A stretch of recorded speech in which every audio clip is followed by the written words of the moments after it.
हमने केमिस्ट्री की कितनी ब्रांचेस पढ़ ली हैं, जरा रिपीट कर लें उन सारी ब्रांचेस को। Yes sir.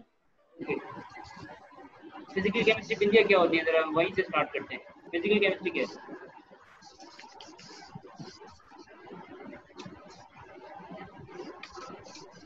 फिजिकल केमिस्ट्री क्या है बिंदिया?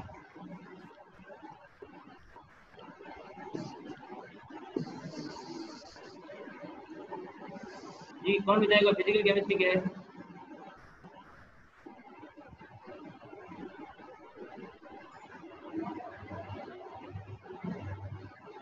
हेलो, कोई बताएगा फिजिकल केमिस्ट्री क्या है?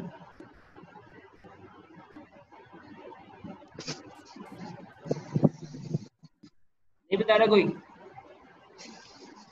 फिजिकल केमिस्ट्री में हमने क्या पढ़ा था?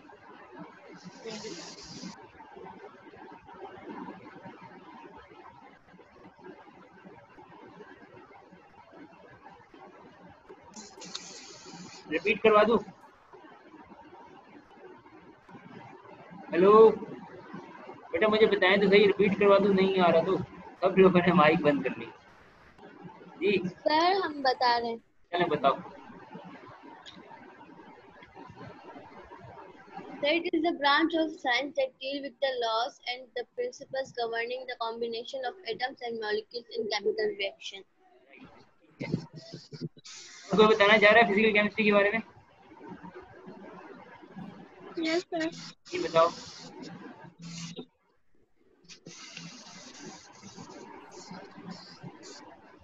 That deals with the laws and the principles. Deals with the Laws and principles common principles related to governing atoms and molecules in chemical reaction. Right, okay. चलें विद्या, आप organic chemistry के बारे में बताओगी? विद्या Yes, sir. ऑर्गेनिक केमिस्ट्री के बारे में कुछ बताओ।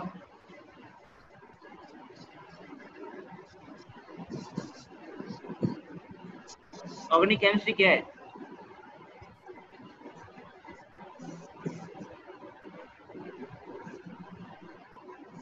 शहीर आप बताओगे? शहीर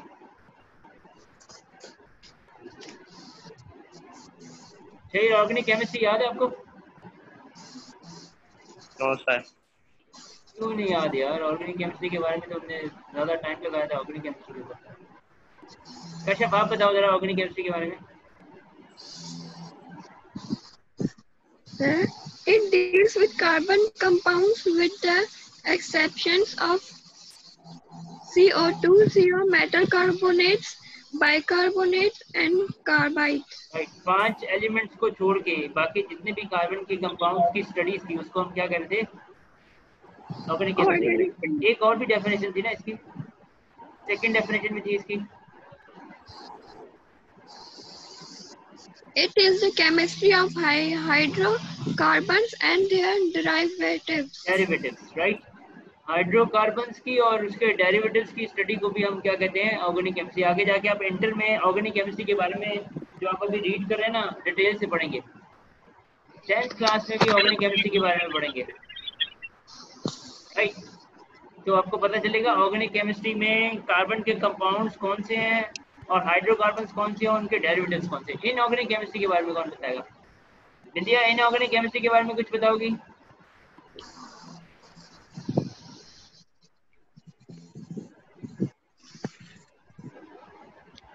इनऑर्गेनिक केमिस्ट्री के बारे में शहीर आप बताओगे? शहीर इनऑर्गेनिक केमिस्ट्री के बारे में बताओगे कुछ? शहीर बेटा मेरी आवाज आ रही है शहीर को? यस सर, आ रही है। इनऑर्गेनिक केमिस्ट्री के बारे में कुछ बताओगे?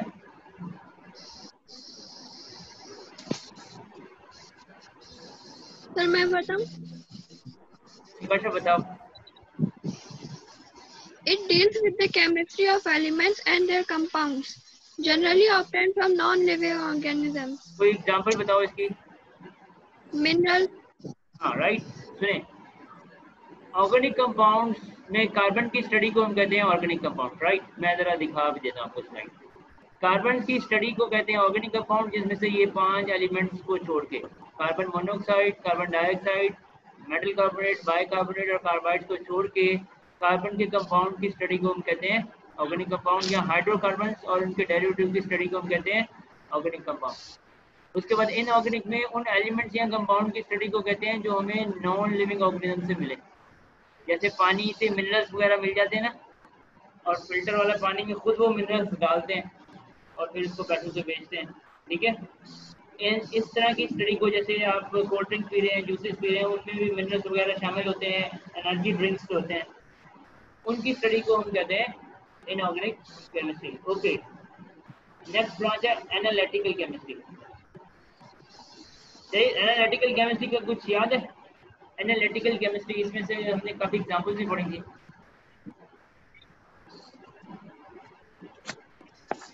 शहीद बेटा, एनालिटिकल केमिस्ट्री में आपको याद है हम कह रहे थे कि जब हम बाजार जाएंगे तो चीज़ों को कैसे एनालाइज करेंगे, क्या चीज़ चेक करेंगे? क्वालिटी चेक करेंगे, और क्या चीज़ चेक करेंगे क्वालिटी के अलावा? क्वांटिटी और उसकी काइंड चेक करेंगे। 3 चीज़ें चेक करने के लिए हमें क्या आना चाहिए? टेक्निक आनी चाहिए, या फिर मेथड आना चाहिए। मेथड या टेक्निक के जरिए हम किसी भी चीज की क्वालिटी को, क्वांटिटी को और चेक कर सकते हैं। किस चीज को चेक कर सकते हैं? उसकी वेरियस कंपाउंड। नहीं, क्वालिटी को चेक कर सकते हैं, क्वांटिटी को चेक कर सकते हैं और काइंड को चेक कर सकते हैं। राइट, ठीक है। किसी भी चीज की क्वालिटी, क्वांटिटी या काइंड को चेक करने के लिए हमारे पास जो मेथड्स या टेक्निक्स होती हैं, उसको अगर हम यूज करें तो उसको हम कहते हैं कि क्या है? Analytical chemistry. ओके, सही। ओके, आगे चलते हैं जरा। बायोकेमिस्ट्री क्या है? It deals with the compounds of living organisms. देखिए जरा डिफरेंस, इनऑर्गेनिक केमिस्ट्री में नॉन लिविंग ऑर्गेनिजम्स के बारे में पढ़ते हैं, इनऑर्गेनिक केमिस्ट्री में नॉन लिविंग थिंग्स के बारे में पढ़ते हैं, और बायोकेमिस्ट्री में लिविंग थिंग्स के बारे में, उनके कंपाउंड्स के बारे में पढ़ते हैं। ठीक है, उनके कंपाउंड्स के, वो प्लांट्स में हो भले क्या हो, एनिमल्स में हो, राइट, और उनके मेटाबॉलिज्म के बारे में पढ़ते हैं। मेटाबॉलिज्म के ऊपर हमने बात की थी ना, मेटाबॉलिज्म क्या होता है, उस प्रोसेस के बारे में बात की थी हमने। मेटाबॉलिज्म का जो प्रोसेस होता है वो क्या होता है, किसी को मालूम है? हेलो, नहीं मालूम किसी को मेटाबॉलिज्म का प्रोसेस? सुने जरा, आप जो फूड खाते हैं, राइट, हम जो खाना खाते हैं, वो डाइजेस्ट होने के लिए वो जो सारा प्रोसेस है उसको मेटाबॉलिज्म कहते हैं। जब फूड ब्रेक डाउन हो रहा होता है, राइट, हम जो खाना खाते हैं वो ब्रेक डाउन हो रहा होता है, राइट, हमारे माउथ में जाता है, माउथ से नेक के जरिए से, ऑस्फेगस ट्यूब के जरिए से स्टमक में चले जाता है, राइट। माउथ में ब्रेकडाउन का प्रोसेस जो शुरू होता है वो माउथ से शुरू होता है, फिर स्टमक तक जाता है, वहाँ भी ब्रेकडाउन का प्रोसेस चल रहा होता है, और उसके बाद स्मॉल इंटेस्टाइन में जाता है, वहाँ भी ब्रेकडाउन का प्रोसेस चल के कंप्लीट होता है। जब वहाँ कंप्लीट हो जाता है, जो फूड डाइजेस्ट हो जाता है वो आपके ब्लड में मिलना शुरू हो जाता है, और जो अनडाइजेस्टेड फूड है वो लार्ज इंटेस्टाइन से आपकी बॉडी से बाहर चला जाता है। ठीक है, इस सारे प्रोसेस को हम क्या कहते हैं? मेटाबॉलिज्म। ठीक है, समझ में आ रही है? इस मेटाबॉलिज्म की बेस पे आपकी ग्रोथ होती है, आपकी जो ग्रोथ रेट है वो इस मेटाबॉलिज्म की बेस पे होती है। जितना अच्छा ये मेटाबॉलिज्म काम करेगा उतनी ग्रोथ रेट आपकी ज्यादा होगी। मेटाबॉलिज्म स्लो काम करेगा तो खाना आपको देर से हजम होगा, मेटाबॉलिज्म फास्ट काम करेगा तो खाना आपको जल्दी हजम हो जाएगा। इसके लिए बहुत सारे चीजें होती हैं जिसकी वजह से मेटाबॉलिज्म पे इफेक्ट पड़ता है। जैसे आप खाना सही से खाएं, सोएं सही से, एक्सरसाइज करें, और भी बहुत सारी एक्टिविटीज करें जो आप डेली एक्टिविटीज करती हैं, उन सब की वजह से इस पे असर पड़ता है। ठीक है, ओके। उसके बाद कौन सी ब्रांच है? Industrial chemistry. इंडस्ट्रियल केमिस्ट्री क्या है? इंडस्ट्रियल एंड अप्लाइड केमिस्ट्री, कोई बताएगा इंडस्ट्रियल एंड अप्लाइड केमिस्ट्री क्या है?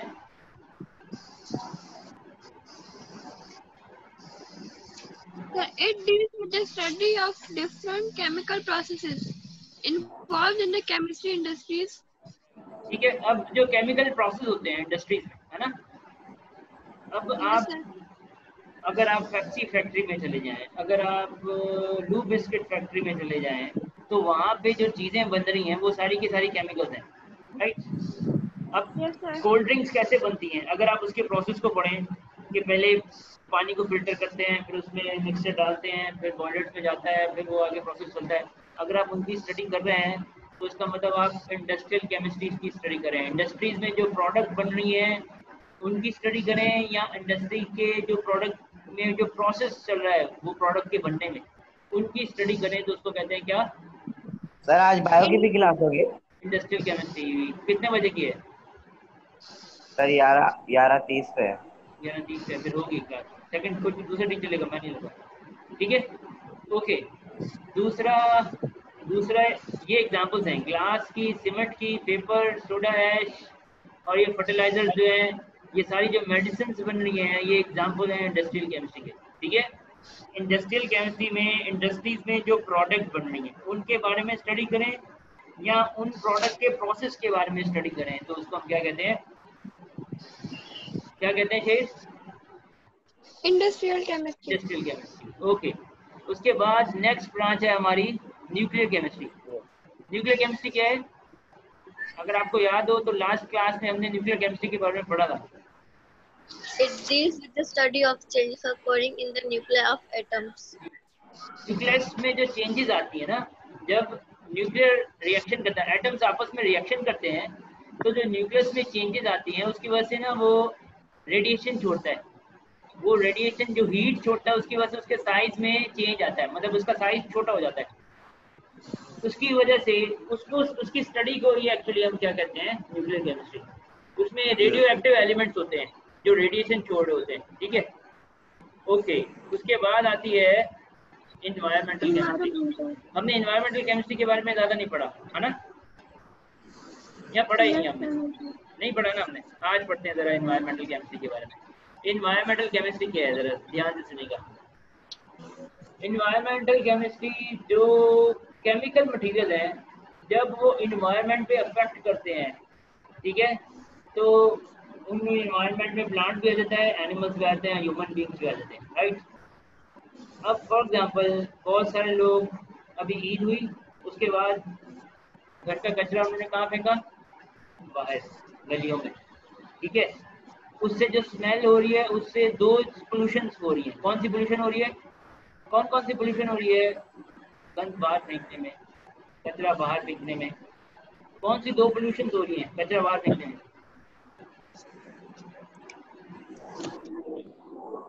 तो जी कौन सी दो पोल्यूशन हो रही हैं कचरे को बाहर फेंकने में? शहीर क्या कर रहे हो बेटा? ओके, कोई बताएगा? लैंड सॉरी, मतलब हम जो गंद बाहर फेंक रहे हैं, रोडों पे फेंक रहे हैं, गलियों में फेंक रहे हैं, उससे कौन सी पोल्यूशन हो रही है एनवायरनमेंट में? हेल्थ खराब होती है जी बिंदिया क्या बता रही है? क्या हो रहा है? हेल्थ खराब होती है। हाँ, हेल्थ जो खराब होती है उसमें से कौन सी पोल्यूशन है? देखिए 3 तरह की पोल्यूशन है, एक लैंड पोल्यूशन है, एक एयर पोल्यूशन है, एक वाटर पोल्यूशन है। वाटर पोल्यूटेड हो रहा है इससे, लैंड पोल्यूशन हो रही है, और अगर आप वहां से गुजरे तो एयर पोल्यूशन भी वहां पे होती होगी। लैंड तो पोल्यूटेड हो रही है, एयर भी पोल्यूटेड हो रही है, और अगर उसी को नालियों में फेंक दे तो वाटर पॉल्यूशन हो रहा है। मतलब हम पोल्यूशन खुद से कर रहे हैं, राइट। हमने कोई इंतजाम नहीं किया हुआ है तो हम पोल्यूटेड खुद कर रहे हैं अपनी इन्वायरमेंट को, ठीक है। अब जरा देखें, deals with the study of interaction of chemical materials, right. अब हम कुर्बानी तो कर रहे हैं लेकिन पोल्यूशन का ख्याल नहीं कर रहे, उसकी वजह से जो पोल्यूशन हो रही है वो हमारी हेल्थ को खराब कर रही है, ठीक है। अच्छा, ऐसे बहुत सारी चीज़ें हैं जिसकी वजह से हम पोल्यूटेड कर रहे हैं। जैसे आप लोगों में से कराची कौन कौन गया है? सब मैं लोग गई हूँ सर। कराची गए हैं? मैं भी गई हूँ। ओके, यस सर गए। बिंदी आप भी गई हो? यस ओके, समुंदर पे कौन कौन गया सी व्यू पे? सर मैं मैं गई गई हूँ। हूँ शहीद कहीं नहीं गया क्या? शहीद सर कराची नहीं गए? गए सर। समुंदर पे गए? यस गए थे कैसा है समुंदर? सर। पानी होता है समंदर में। वो तो सबको पता है। कराची का समुंदर कैसा है? अच्छा है। बहुत अच्छा। काला सर पानी है वहाँ वहाँ। वक्त का पता ही नहीं चलता। वक्त का पता नहीं चलता, लेकिन वहाँ पे जो वाटर पोल्यूशन लोगों ने कर दिया ना समुंदर में, उसकी वजह से कलर ही चेंज हो गया पानी का। आपने देखा है हाँ कराची के समुंदर का पानी कैसा है? और अगर गलती से आप अंदर सर जाएं, सर, नमक वाला पानी। नमक वाला पानी, सॉल्टिश पानी तो होगा, वो तो माउंटेन है सॉल्ट के ओ समुद्र के अंदर, इसकी वजह से सॉल्टिश पानी, लेकिन वो काला है, ब्लैक हो चुका है पानी, ब्लैक हो चुका है ना। वो इसलिए ब्लैक हुआ है कि आपके जो जितने भी विजिटर वहाँ जाते हैं सारा कचरा वहीं फेंक के आते हैं, तो उसकी वजह से हमने क्या कर दिया है, उस इन्वायरमेंट को पोल्यूटेड कर दिया। समझ आ रही मेरी बात? हमने इन्वायरमेंट अपनी एक्शंस की वजह से, इंटरेक्शन जिसको कह रहा हूँ, इंटरेक्शन में पता क्या होता है, आप कुछ करें उसका अफेक्ट पड़े, उसको कहते हैं इंटरेक्शन। आपके एक्शन का जो असर होता है उसको कहते हैं इंटरेक्शन, राइट। अब हमने जो काम किए, समुंदर जाके गंदा किया, तो अब जब दूसरे विजिटर जाते हैं तो उनको लगता है कि कराची का जो समुंदर है उसका पानी हमेशा से काला था। ऐसा नहीं है, पानी पहले ऐसा नहीं था, लोगों ने एक्टिविटीज ऐसी की जिसकी वजह से पानी काला हुआ। ओके, उसके बाद जैसे आप दरिया का पानी देखते हैं, दरिया के किनारे किनारे गए हैं आप लोग, सफर के दरिया के किनारे? Yes sir. है। यस सर गए। यस। आपने कभी डॉल्फिन्स देखी है वहाँ पे? नो। डॉल्फिन स्विम कर रही नहीं। होती हैं, बहुत कम टाइम होता है कि वो नजर आती है, अदरवाइज वो नजर नहीं आती, यस सर। है ना। आपको पता है वो डॉल्फिन पहले ब्लाइंड नहीं थी, वो डॉल्फिन ब्लाइंड हो गई। क्यों ब्लाइंड हो गई? क्योंकि आपने उसमें मिट्टी गंद सब कुछ फेंका, तो वो डॉल्फिन क्या हो गई, ब्लाइंड हो गई। आप दरिया की सफाई नहीं करते, साल में एक दफ़ा करते हैं, और वो भी इस तरह करते हैं कि पता नहीं चलता, ठीक है। और दूसरी बात, आपका जो नालियों का पानी है, पता है आपको वो कहाँ जाता है? समंदर में। नहीं, दरिया में। समंदर में नहीं, दरिया में जाता है। वापस और इसी जहाँ से पानी आ रहा सर होता इधर है, वहीं से पानी वापस जा रहा होता है। फिर पता है साफ आपको? करके फिर देखते हैं सर। साफ करके आपको कहाँ देते हैं? आपके घर में नलके का पानी साफ आ रहा है? Yes sir. नलके का पानी साफ आता है, आप पी सकते हो? नहीं, नहीं पी नहीं सर। सकते। तो फिर कैसे साफ कह रहे हो आप? मतलब आप शायद नहा सकते हो उससे, लेकिन पी नहीं सकते उसको, क्योंकि वो साफ फिल्टर्ड पानी थोड़ी है। उसकी वजह क्या है? उसकी वजह ये है कि हमने अपनी इन्वायरमेंट पोल्यूटेड कर दी। हमें ये एहसास ही नहीं है कि हमारी इन्वायरमेंट जो पोल्यूटेड हो गई है वो हेल्थ हैजर्ड्स हैं हमारे लिए। हेल्थ हैजर्ड्स का मतलब है नुकसान कर रही है हमारी ज़िंदगी को, ठीक है। बहुत सारे लोग जो बीमार होते हैं ना सक्खर में, 90% लोग पानी की वजह से बीमार होते हैं, गंदे पानी पीने की वजह से। पता है आपको? पी नहीं सकते। गंदा पानी पीते हैं, उसकी वजह से वो बीमार हो जाते हैं। सो इन्वायरमेंटल केमिस्ट्री स्टडी करें अगर हम, इंटरेक्शन ऑफ केमिकल मटेरियल्स, जो केमिकल मटेरियल पानी में गए उनका इफेक्ट क्या हुआ पानी में, जो केमिकल मटेरियल हमने लैंड पोल्यूशन की है उसका इफेक्ट क्या हुआ, या एयर पोल्यूशन करते हैं उसका इफेक्ट क्या होता है। आग लगा देते हैं आप, सिंपली एक आग लगा दें, उसका इफेक्ट क्या होता है, वो इन्वायरमेंट में हीट को बढ़ाती है, वो इन्वायरमेंट में कार्बन मोनोऑक्साइड छोड़ती है, अगर आप उसको इनहेल करेंगे तो आपको लंग्स का प्रॉब्लम होना शुरू होगा, ठीक है। तो इसका मतलब ये हुआ कि इन्वायरमेंट में जो भी आप एक्टिविटीज करते हैं उनके एस्पेक्ट्स जो होते हैं वो इन्वायरमेंट को क्या कर रहे होते हैं, पोल्यूटेड कर रहे होते हैं, ठीक है। जैसे पर्सनल हाइजीन्स के बारे में आपको पता है? पर्सनल हाइजीन्स क्या होते हैं?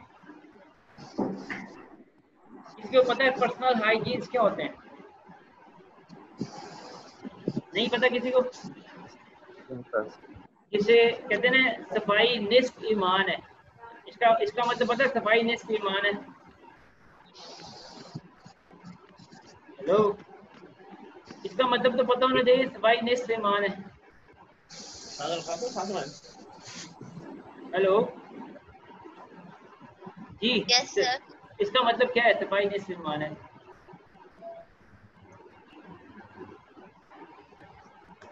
नहीं मालूम इसका मतलब सफाई निस्फ ईमान है, ये तो सुना होगा आप लोगों ने। सर सुना तो है लेकिन मतलब पता नहीं है। निस्फ का मतलब होता है आधा ईमान। आप सब लोगों को पता है कि खुदा दुनिया में मौजूद है, हर किसी को देख रहा है, ये आपका ईमान है ना। यस। आप जहाँ कहीं भी जाएंगे खुदा आपको देख रहा है, ये आपका ईमान है। Yes sir. सफाई निस्फ ईमान है का मतलब है आधा ईमान है, कि अगर आप साफ रहेंगे तो आप ईमानदार हैं। ठीक है, साफ रहेंगे, पाक साफ रहेंगे तो आप ईमानदार हैं। समझ आ रही मेरी बात? इसका मतलब है कि हमें क्या करना पड़ेगा, अपने पर्सनल हाइजीन का ख्याल करना पड़ेगा। अगर हम साफ रहेंगे तो हमें इन्फेक्शन नहीं लगेंगे, अगर हम गंदे रहेंगे तो हमें इन्फेक्शन लगेंगे, हमें प्रॉब्लम्स होंगे। राइट, जैसे इस टाइम में लॉकडाउन की वजह से लोगों ने, कुछ लोग, बहुत कम लोगों ने मास्क लगाया, बाकी लोगों ने मास्क नहीं लगाया। ठीक है, हमको भी नहीं लगा था। सर दम घुटता है। दम घुटता है ना, वो पता क्या है, क्योंकि अभी तक पाकिस्तान में उतनी तेजी से बीमारी फैली नहीं, जैसे अमेरिका में फैली, जैसे इटली में फैली। तो पहले लोगों ने वहाँ पे भी एहतियात नहीं किया, और फिर जब बहुत बीमारी फैली तो एहतियात किया। यहाँ पे भी लोगों ने ढीठ बने रहे। अभी भी मार्केट में जाएंगे तो लोग मास्क नहीं लगाएंगे, क्योंकि वो पर्सनल हाइजीन का ख्याल ही नहीं करते, उनको पता ही नहीं ये पर्सनल हाइजीन क्या है। अपने आप को साफ रखना, अपने आप को बैक्टीरिया से, इन्फेक्शन से दूर रखने के लिए जो पर्सनल हाइजीन आप करते हैं, जिससे आपकी हेल्थ अच्छी रहती है। समझ में आ रही मेरी बात? Yes sir. ओके, तो एनवायरमेंटल केमिस्ट्री में जो ह्यूमन एक्टिविटी की वजह से केमिकल इफेक्ट्स पड़ते हैं, वो प्लांट पे भी पड़ते हैं, एनिमल्स पे भी पड़ते हैं। अगर आपको याद हो तो आज से 100 साल पहले जो लोगों की लाइफ थी वो 80-90 साल, 100 साल, 110, 100 120 साल साल के ऊपर भी चल जाती है। चली जाती थी, अभी नहीं जा रही। क्यों? कि आपने इन्वायरमेंट इतना पोल्यूटेड कर दिया। आप जो खाना खा रहे हैं वो पोल्यूटेड है, आप जो पानी पी रहे हैं वो पोल्यूटेड है, आप जिस इन्वायरमेंट में रह रहे हैं वो भी पोल्यूटेड है। गाड़ियों के धुएं ने, शोर ने, इन सब चीज़ों को पोल्यूटेड कर दिया। और जब पोल्यूटेड इन्वायरमेंट में रह रहे हैं तो आपको हेल्थ हैजर्ड्स का मतलब है सेहत के मसले होंगे। ठीक है, वो जो सेहत के मसले होते हैं वो क्या करते हैं, आपकी लाइफ को प्रोलॉन्ग नहीं रहने देते, आपकी लाइफ को कट करना शुरू कर देते हैं, शॉर्ट कर देते हैं आपकी लाइफ। ठीक है, आज से पहले, मतलब अगर आप 500 साल पहले देखें तो शुगर का प्रॉब्लम नहीं था लोगों को इतना, लेकिन अभी एक नॉर्मल बीमारी है शुगर। ब्लड प्रेशर एक नॉर्मल बीमारी है जो हर 40-50 ईयर्स के लोगों को होती है। अंडर 30 लोगों को भी ब्लड प्रेशर का प्रॉब्लम रहता है, और वो सर मेडिसिन बच्चों को भी हो जाती है। मैं यही कह रहा हूँ कि बच्चों को भी शुगर हो रही है, क्योंकि हमारी इन्वायरमेंटल जो है, इन्वायरमेंट जो है वो ख़राब हो रही है, पोल्यूटेड हो रही है। उसकी वजह से बहुत सारे हाइजीन्स का प्रॉब्लम रह रहा है। पर्सनल हाइजीन्स लोग मेंटेन नहीं करें, उनको ये एहसास ही नहीं है, तो उसकी वजह से वो हेल्थ हैजर्ड्स में फंसे पड़े। ठीक है, आगे चलते हैं ज़रा। आखिरी ब्रांच है हमारी polymeric chemistry. Polymeric chemistry, poly का मतलब किसी को पता है क्या होता है? ओके, ये आपने पोली जूस पिया हुआ है? Yes sir. Yes sir. Poly juice क्यों कहते हैं उसको? सर नाम है उसका। हाँ, नाम क्यों रखा है उन्होंने? कोई नाम सोच के रखा होगा ना। पोली का मतलब क्या है? जूस। पोली जूस क्यों कहते हैं पोली को? पोली जूस पता है आपको? पोली का मतलब होता है मल्टी। आप देखिए तो उसके ऊपर मल्टीपल फ्रूट्स बने हुए हैं, मल्टी फ्रूट्स बने हुए हैं। अगर आप पोली जूस के ऊपर देखें ना तो उसके ऊपर मल्टीपल फ्रूट्स बने हुए हैं, है ना? सर वो अब इसलिए तो आप तो नहीं आता वो जूस, कि वो बंद हो गया सर, अब तो नहीं आता वो जूस। अभी नेस्ले ने उसको बीट कर दिया ना, नेस्ले वालों ने उनको बीट कर दिया, मतलब क्वांटिटी उसकी कम हो गई है मार्केट में। लेकिन पोली जूस है अभी भी, लेकिन दूसरी कंपनी आ गई है, उन्होंने उसको बीट कर दिया टेस्ट वगैरह में यस और सर। दूसरी चीज़ों में। लेकिन पोली का मतलब क्या था? Multi, multiple, more than one, right. Mono का मतलब क्या होता है पता है किसी को? मोनो का मतलब, मोनो सर किसी के सर क्या कह रहे हो? सवाल क्या कह रही हो? क्यों? ये अजीब सवाल नहीं है, मोनो को क्या कहते हैं, पोली को क्या कहते हैं? ये अजीब सवाल है, लेकिन ये आपकी बुक में भी है, सही है। ये पोली जो हम पढ़ रहे हैं आपकी बुक का टॉपिक पढ़ रहे हैं, ये ग्रीक टर्म्स है। ये पोली भी एक ग्रीक टर्म है, मोनो भी एक ग्रीक टर्म है, यूनिट भी एक ग्रीक टर्म है। मोनो का मतलब होता है या यूनिट का मतलब होता है सिंगल। आप ग्रीक टर्म्स आगे जाके पढ़ेंगे, इसलिए मैं आपका माइंड प्रिपेयर कर रहा हूँ, ठीक है। मोनो का मतलब सिंगल, पोली का मतलब है मोर देन वन, मल्टीपल, सही है। अब यहाँ पे पॉलीमेरिक केमिस्ट्री है, पोली का मतलब मल्टीपल, राइट। अब पॉलीमेरिक केमिस्ट्री में जैसे आपको पता है कि जो ये फाइबर बन रहा है या पेपर बन रहा है या प्लास्टिक बन रहे हैं, वो इस पॉलीमराइजेशन प्रोसेस से बनते हैं। पॉलीमराइजेशन एक प्रोसेस है जिसमें क्या होता है, आपको पता है जो ऑर्गेनिक केमिस्ट्री है ये पॉपुलर इसलिए हुई कि इनके एक प्रोसेस था जिसको कहते थे कॉन्कैटिनेशन, ठीक है। उस प्रोसेस को कहते थे कैटिनेशन,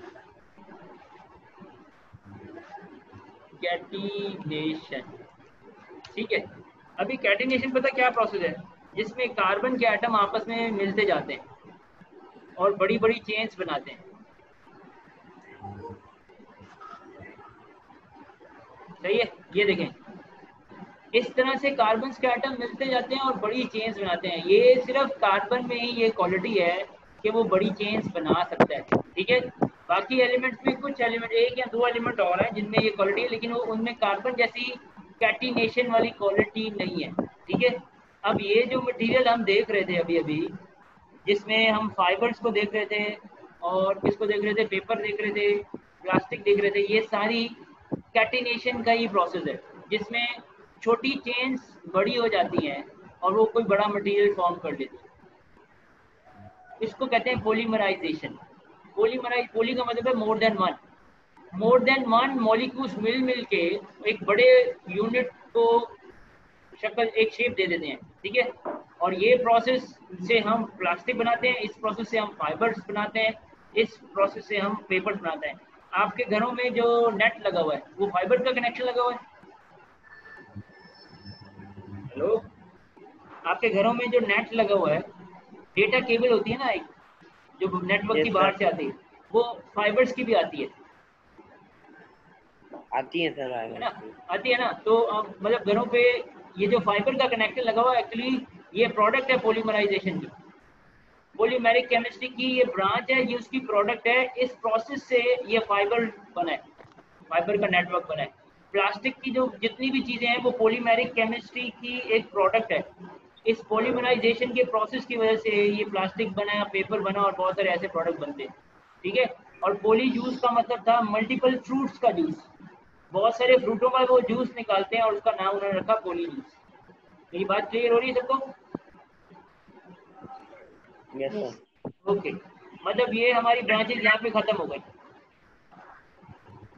ठीक है।